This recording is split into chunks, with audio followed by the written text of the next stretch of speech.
What's going on, everybody? Mortem here, this time bringing you my 5 favorite games, which surprisingly enough, I have not actually covered before. Looking through my old content, I found videos about my favorite games from specific genres, but I've never actually went and been like, these are my favorite games. So I figured we'd sit down and do that today, but with a few qualifiers right off the bat. These are in no particular order. They are across multiple genres, so I find that incredibly difficult to rank them in any specific way. These are just generally my favorite games. If you follow the channel regularly, I think 2 of them might surprise you, but I think if you follow the channel a lot, some of these I doubt will be a surprise of any sort. And last but not least, before we actually jump into this, these are just my personal favorites, and in some cases, they are my favorites because of a certain sentiment or nostalgia that has attached themselves to them for me. There are tons of amazing games out there, and there are a lot of games that I would just straight up argue are probably better than the ones on this list. However, these are my favorites because these are games that spoke to me in some way, or were just an integral part of my life for some amount of time. So with all of that said, let's actually jump into this thing. First and foremost,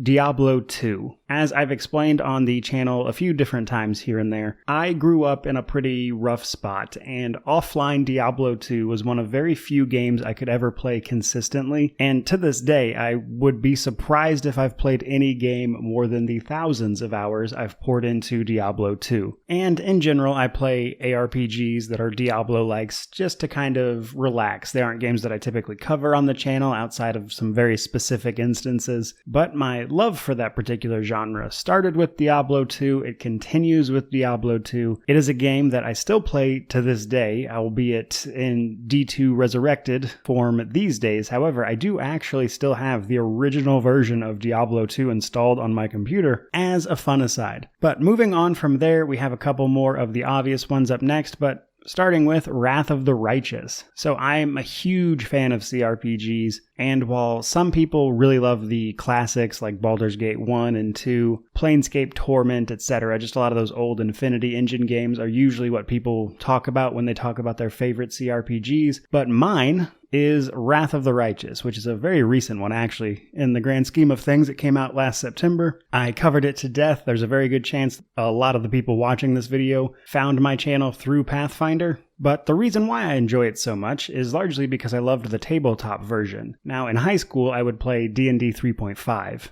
D&D went on to 4th edition, and then 5th edition, obviously, but 4th edition wasn't super popular, and then Pathfinder was actually founded, if you will, off the back of D&D 3.5, so it allowed me to continue my love of that particular system, and if you're unaware, both of the games use that system as well, Pathfinder 1e, so it's a system I'm very versed in, and a system that I've played for a long time. Combine that with just the fantastic Mythic Path implementation in Wrath of the Righteous, and it's just an amazing game that really blew my expectations out of the water, and it is easily my favorite CRPG, and naturally, one of my favorite games. And then next up, we have Divinity Original Sin 2. Now, honestly, a lot of this channel's initial success was off the back of Divinity Original Sin 2. I've mentioned this a few times, but to this day, if you go search Divinity lore into YouTube, my channel will almost exclusively pop up, which really helped me get my foot in the door to start building this into doing it for a living, which is the case now.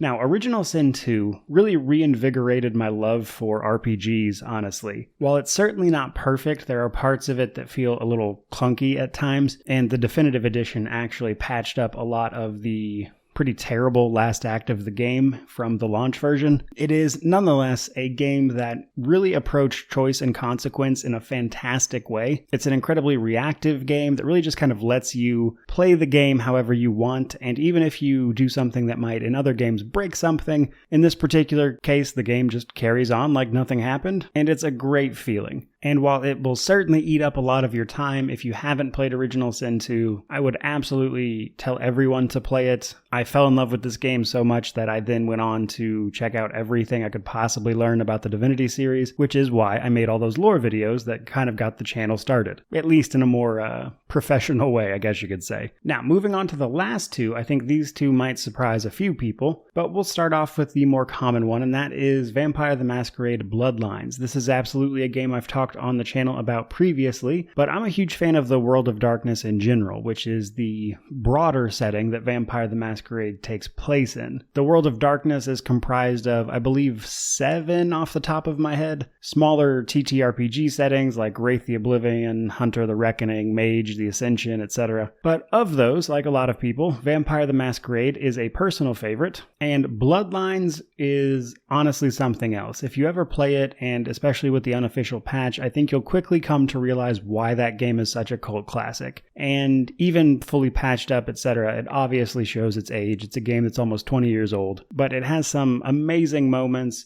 that will make you laugh, and, honestly, there's other moments of the game that are just bad, like the Warrens. And then there's other parts of the game, like the hotel mission, that are just downright creepy. And it's a game that manages to do so many things so well that it's really unfortunate that its release actually flopped, and then it didn't find its broader audience, if you will, until it was released on Steam all the way back in, I think it was like 2016, give or take. To give you an idea of how much I love Bloodlines, I've actually played through it with every single clan option. It's a game I've beaten to death, and it maintains a permanently installed position on my computer. For those days, I feel like firing it up. But last but not least, and the title on this list video that I think might surprise people the most, and that is Final Fantasy XII. Now, like a lot of people, I've played a lot of Final Fantasy games in my lifetime, but none of them captured me as much as 12. There are a few others that I like quite a bit as well, but 12 is hands down my favorite. It has this sort of semi-open world feel to it. It has an approach to combat that I felt was a lot more fun than any other Final Fantasy game. It has a gambit system attached to that, which allows you to set up your characters to kind of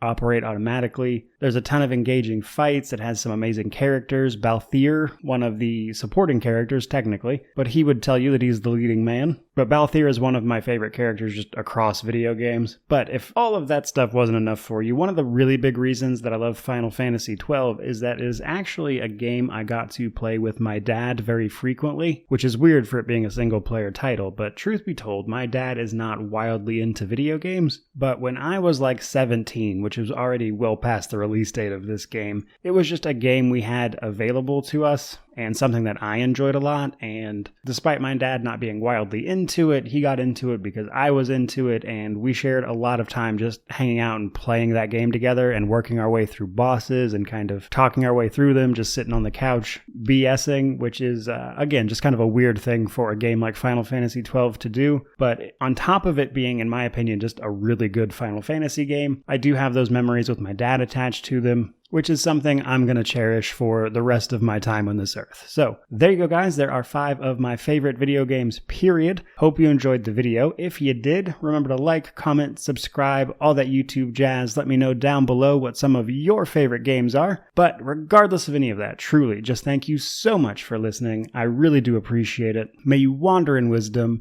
and have an amazing day.